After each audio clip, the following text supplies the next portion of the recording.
बाली ने तोड़ा रावण का अहंकार। बाली और रावण युद्ध।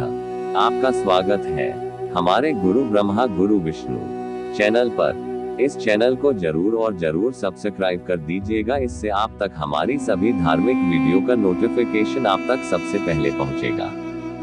बाली रामायण का एक ऐसा शक्तिशाली चरित्र था जिसने प्रभु श्री राम से पहले ही रावण को बुरी तरह हरा चुका था और उसे बहुत अपमानित भी कर चुका था। रावण जो अपने आप को सर्वशक्तिमान बहुत ज्ञानी समझता था।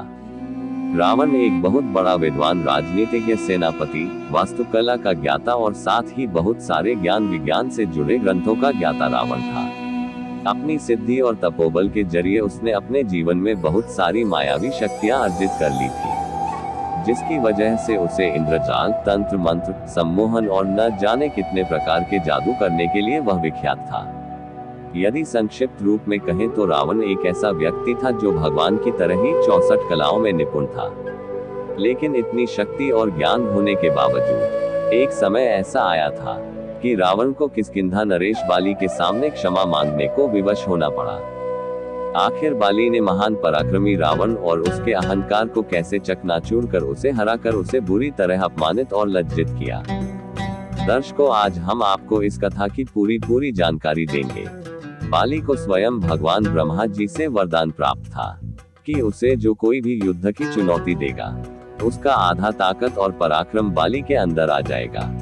बाली जिस किसी से भी युद्ध करेगा उसी क्षण उसके प्रतिद्वंद्वी का आधा बल बाली के अंदर आ जाएगा और साथ ही साथ उसके प्रतिद्वंद्वी की आधी शक्ति रह जाएगी। बाली पहले से ही अत्यंत शक्तिशाली था।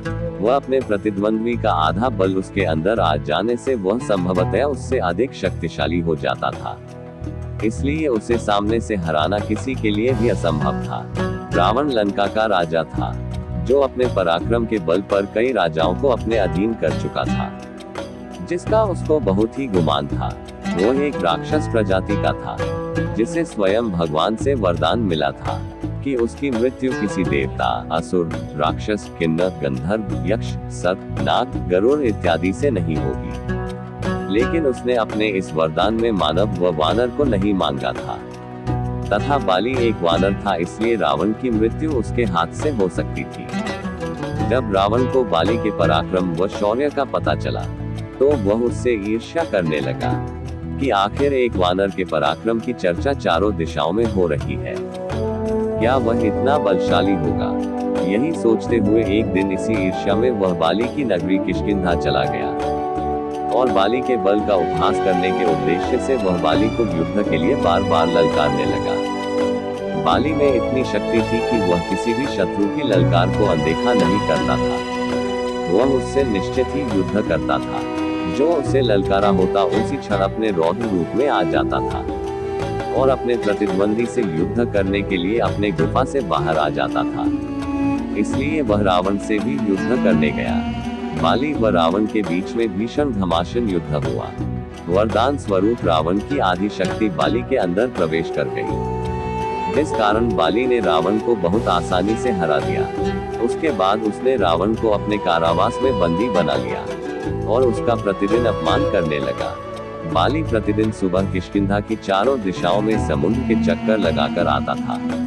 वह सूर्य देव की पूजा करता था। अब वह राक्षस राजा रावण को अपनी काख में दबाकर चारों दिशाओं में घूमता व सभी के सामने उसे लज्जित भी करता। बाली के द्वारा प्रतिदिन इस प्रकार लज्जित होने के कारण रावण को स्वयं का बहुत अपमान महसूस कर रहा था।